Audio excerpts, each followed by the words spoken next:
A experiência mais trágica que passamos nesta vida, sem dúvida, é a morte. No livro do Apocalipse, capítulo 1, verso 18, Jesus apresenta-se como autoridade neste assunto de vida e morte. Acompanhe aquilo que o texto nos diz. Estive morto, mas eis que estou vivo pelos séculos dos séculos, e tenho as chaves da morte e do inferno.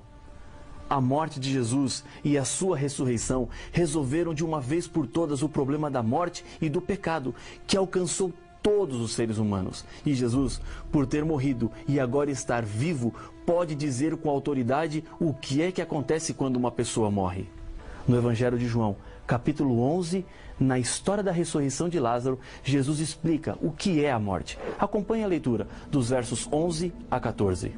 Isto dizia, e depois lhes acrescentou: nosso amigo Lázaro adormeceu, mas vou para despertá-lo. Disseram-lhe, pois, os discípulos: Senhor, se dorme, estará salvo. Jesus, porém, falara com respeito à morte de Lázaro, mas eles supunham que tivesse falado do repouso do sono. Então Jesus lhes disse claramente: Lázaro morreu. A palavra adormeceu expressa inconsciência, o que é confirmado em outros textos bíblicos, como por exemplo em Eclesiastes capítulo 9, versos 5 e 6. Porque os vivos sabem que hão de morrer, mas os mortos não sabem coisa nenhuma, nem tampouco terão eles recompensa, porque a sua memória jaz no esquecimento.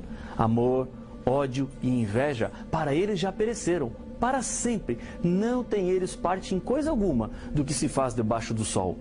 Quando uma pessoa morre, quebra-se então a união entre o pó da terra e o fôlego de vida, desaparecendo assim a vida consciente, ou seja, a alma vivente. Os que morreram ainda não receberam a vida eterna. Veja o que a Bíblia nos diz em Hebreus capítulo 11, versos 39 e 40. Ora, todos estes que obtiveram um bom testemunho por sua fé, não obtiveram, contudo, a concretização da promessa, por haver Deus provido coisa superior a nosso respeito, para que eles, sem nós, não fossem aperfeiçoados. Os filhos fiéis de Deus ainda não foram recompensados. A mesma ideia de ressurreição aparece em Isaías capítulo 26, verso 19. Os vossos mortos e também o meu cadáver viverão e ressuscitarão. Despertai e exultai, os que habitais no pó, porque o teu orvalho, ó Deus, será como o orvalho de vida, e a terra dará à luz os seus mortos. Quem morreu não tem mais consciência de nada, não sofre nem se alegra, não tem frio nem fome, apenas descansa no Senhor.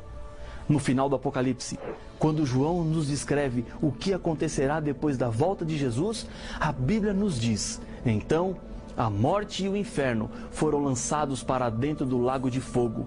Esta é a segunda morte, o lago de fogo. Apocalipse capítulo 20 e o verso 14. A segunda morte é a morte eterna, sem fim.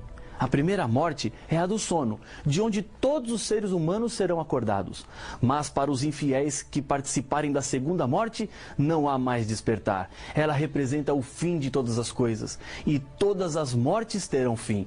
Paulo nos diz em 1 Coríntios capítulo 15, verso 26, o último inimigo a ser destruído é a morte. Em 1 Coríntios capítulo 15, versos 20 a 23, a Bíblia apresenta a solução de Deus para o problema do pecado. Mas, de fato, Cristo ressuscitou dentre os mortos, sendo Ele as primícias dos que dormem. Visto que a morte veio por um homem, também por um homem veio a ressurreição dos mortos. Porque, assim como em Adão todos morrem, assim também todos serão vivificados em Cristo, cada um, porém, por sua própria ordem. Cristo, as primícias, depois, os que são de Cristo na sua vinda. Em Apocalipse, capítulo 21, verso 4, a Bíblia nos diz: e lhes enxugará dos olhos toda lágrima, e a morte já não existirá. Já não haverá luto, nem pranto, nem dor, porque as primeiras coisas passaram. Todos os que aceitarem a Jesus como Senhor da sua vida e reconhecerem que Ele nos salvou e assim decidem viver de acordo com a vontade de Deus e morrerem nessa vida, verão se cumprir a poderosa promessa da ressurreição. Escolha ficar ao lado da verdade. Deus tem aberto diante dos seus olhos o plano que Ele tem para este mundo mau. A morte não é o final de tudo. Ainda existe esperança.